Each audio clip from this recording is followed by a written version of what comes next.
చంద్రబాబు గారిలో నారా లోకేష్ బాబు గారిలో ఎంత మార్పు వచ్చింది. వైఎస్ఆర్సీపీ దెబ్బకు నారా చంద్రబాబు నాయుడులో నారా లోకేష్ బాబులో ఎంత మార్పు వచ్చిందో ఈ వీడియో చూసిన తర్వాత మీకే క్లియర్గా అర్థమవుతుంది. ఒక్కసారి సోషల్ మీడియాలో వైరల్ అవుతున్న వీడియోని మీ అందరికీ చూపిస్తాను. చూసిన తర్వాత మళ్ళీ 1-2 లైన్లో దీనిపై విశ్లేషించుకుందాం.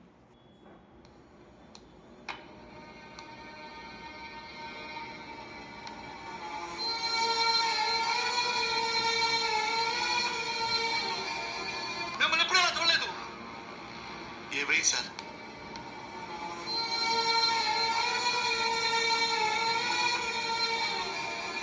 మీరు కొత్తగా కనపడుతున్నారు. మీరు మారారు, మీరు మారిపోయారు. నేను అదే కూర్చోకండి. అబద్ధం చెప్తున్నారు సార్. మీరు మారిపోయారు. నేను లేదని చెప్తున్నారు కదా. చెప్పడానికి మీరెవరు సార్? రోజు మిమ్మల్ని చూస్తుంది మీరా నేనా?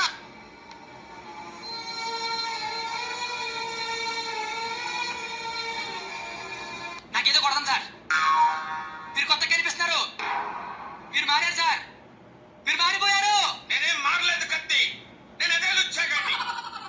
మీలోంచి మీరు పుట్టడానికి మాత్రం నానా తగ్గ నాకుతున్నారు సార్. నానా తగ్గ నాకుతున్నారు.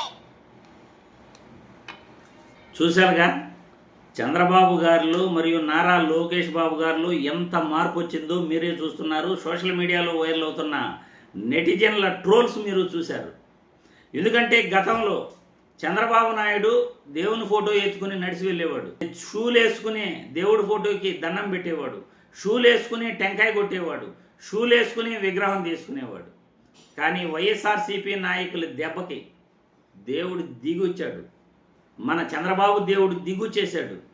వైఎస్ఆర్సీపీ నాయకులు ఎక్కడ దీన్ని ప్రచారం చేస్తారో సోషల్ మీడియాలో అని ఆయన ఒళ్ళంతా కళ్ళు చేసుకుని చెప్పులు పక్కకు వదిలి మరీ దేవుడి ఫోటోల్లో తీసుకుంటున్నాడు. దేవుడి విగ్రహాలు కూడా గత వారం రోజులుగా తీసుకునే ప్రయత్నం చేస్తున్నాడు. మరి చంద్రబాబు నాయుడులో నారా లోకేష్ బాబు గారిలో ఇంత మార్పు రావడానికి వైఎస్ఆర్సీపీ నాయకుల కృషి ఎంతో ఉందని మనం చెప్పుకోవాలి.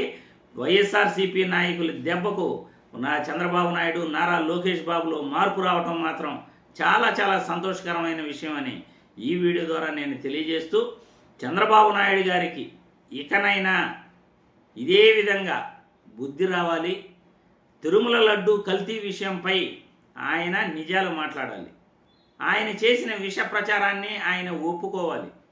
హెరిటేజ్ కంపెనీకి ఇందాపూర్ డైరీకి మధ్య గల సంబంధం, టీటీడీ నెయ్యి కాంట్రాక్టు పెంచేందుకే తిరుమల లడ్డూలు కల్తీ జరిగిందని ఏ విధంగా నాటకం ఆడాడో ప్రజల ముందు తప్పు ఒప్పుకోవాలి. తప్పు ఒప్పుకోకపోతే హెరిటేజ్ షేర్ మార్కెటింగ్ ధర ఎలా అయితే పడిపోయిందో అలాగే నష్టాన్ని భర్తీ చేయలేరు ఎవరు కూడా. ఇప్పుడు అజిత్ పవార్ మరణానికి, విమాన ప్రమాదానికి చంద్రబాబు నాయుడికి ఆ విఎస్ఆర్ ఏవియేషన్ సంస్థకు, విమానయాన సంస్థకు సంబంధాలు ఉన్నాయని దేశం మొత్తం కూడా చర్చ జరుగుతూ ఉంది. కేంద్ర మంత్రి రామ్మోహన్ నాయుడు కేంద్ర మంత్రిగా ఉండగా మాకు న్యాయం జరగదు అని అజిత్ పవార్ కుమారుడు మరియు వాళ్ళ మేనల్లుడు డైరెక్ట్గా మీడియా ముందుకు వచ్చి మాట్లాడుతున్నారు. ఈ విఎస్ఆర్ విమాన సంస్థకు అజిత్ పవార్ మరణానికి సంబంధం ఉందంటున్నారు.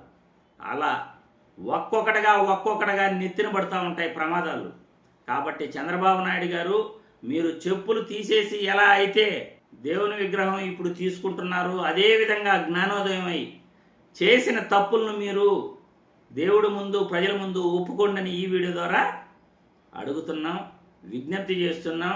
తప్పులు చేయకండి అని కోరుతున్నాం. మరి మీ అభిప్రాయాలను కామెంట్ రూపంలో తెలియజేయాలని వీడియో ద్వారా కోరుతున్నాను.